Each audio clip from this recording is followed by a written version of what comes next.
मला इकडून प्रोडक्शनमधनं कॉल आला कॉंग्रॅच्युलेशन्स करायला. तर मी म्हटलं थँक्यू. मग कधी येतेस म्हटलं आत्ता म्हटलं मला 6 महिने तुम्ही विचारूच नका, कारण तेव्हा तर खूप खूप नभा सुरुवातीचे 2-3 दिवस हॉस्पिटलाइज्ड होती, कारण तिला कावीळ झालेली.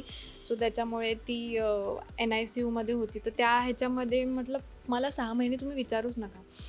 परत 1 महिन्याने तिचा फोन आला की बघ ना गं काहीतरी आपण तुझ्या नोटवर करू, पण आम्हाला तूच हवी आहेस. तेव्हा जरा गोष्टी सेटल झालेल्या. म्हटलं थांब जरा. मग मी घरच्यांशी बोलले. माझ्या माझ्या नवऱ्याचा पण ह्याच्यात खूप मोठा हात आहे, कारण जेव्हा मी इकडे येते, भले 4 तासासाठी का होईना, पण तो बोलतो की तू जा, मी हिला सांभाळेन. आणि तो लिटरली खूप छान सांभाळतो. तो सगळं सगळं करतो तिचं. तिला फीडिंग करतो, तिचे डायपर्स चेंज करतो, तिला रात्री झोपवायचं काम पण त्याचंच आहे. आणि सगळ्या नवऱ्यांनी हे केलं पाहिजे प्लीज. त्याशिवाय आजकालच्या मुली नाही सर्व्हाइव्ह करू शकत. येस, पण नभा थोडी थोडी मस्ती करायला लागली. कशी आहे, खेळ करे अशी? ती नाही मस्ती नाही करत. अजून ती लहान आहे तशी, 4-4.5 महिन्याची आहे. पण हां, तिला ना बोलायला पाहिजे. फक्त तुम्ही त्याशी गप्पा मारायच्या. मग सगळं शांतता असेल ना, तर ती अशी करत असते.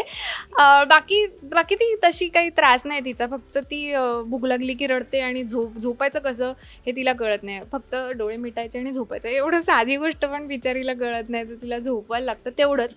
बाकी तिचं पोट भरलेलं असेल, झोप झाली असेल, तर किती मस्त छान असते एकदम. येस, पण आत्ता ही जर्नी किती बदलली. म्हणजे एक असतं ना की घरी गेल्यावर थोडा आराम वगैरे असतो, पण आत्ता तर संगोपन करायचं असतं.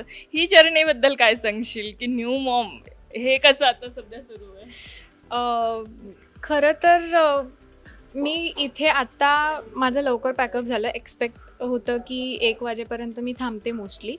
पण आज माझं झालं लवकर. तर माझं असं झालं, एक बसून बरेच दिवस झाले छान कॉफी नाही घेतली. दादांना म्हटलं प्लीज थोडीशी कॉफी द्या मला. थोडा वेळ आहे माझ्याकडे, मी 5 मिनटात शांत बसून कॉफी, मी शेवटचे कधी प्यालेले मला आठवतच नाही, कारण इथे आल्यावर मला कॉफी प्यायला पण वेळ नसतो. घरी तर नसतोच.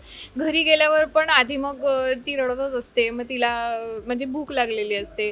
मग तिला दूध द्या. मग ती झोपली की मग बाकीचं सगळं आवरा. घरची कामं तर असतातच.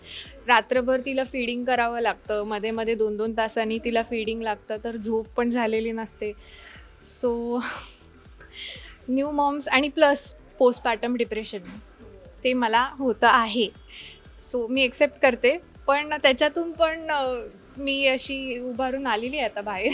येस, पण जेव्हा हे सगळं होतं ना, म्हणजे यातनं खूप जणे जातात. सो काय सांगशील त्यांना की कशा पद्धतीने यातनं बाहेर आलं पाहिजे? तू काय केलंयस की आता जसं तू म्हणतेस की यातनं मी आता बाहेर येते किंवा आली आहे, कशा पद्धतीने आली? ॲक्च्युली बाहेर मी या सिरियलमुळेच आले, कारण मी जेवढ्या वेळ इथे असते तेव्हा मी कंप्लीट त्या सिच्युएशनमधनं बाहेर येते. त्याच्यामुळे ही गोष्ट मला हेल्प झाली. पण खरंच ज्या ज्या मुली फक्त विचार करतात की 6 महिने घरीच राहूया बाळाजवळ, तर त्यांच्यासाठी खूप कठीण आहे. कारण हे फक्त लोकं म्हणतात की काय नाही, ओव्हर थिंकिंग असतं हे वगैरे. पण असं नसतं. कारण जसं तुम्ही बाळाला दूध देता, त्याच्यामुळे तुमच्या शरीरातले हार्मोन्स खूप चेंज होत असतात.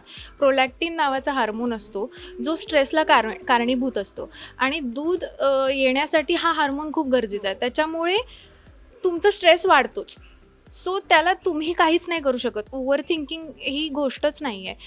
तुम्हाला थिंक करायलाच वेळ नाही आहे पहिली गोष्ट तर. त्याच्यामुळे ते होणारच आहे, आणि हे खरंच खूप कठीण आहे. फक्त मी एवढंच सांगेन सगळ्या न्यू मॉम्सना की ही एक फेज आहे.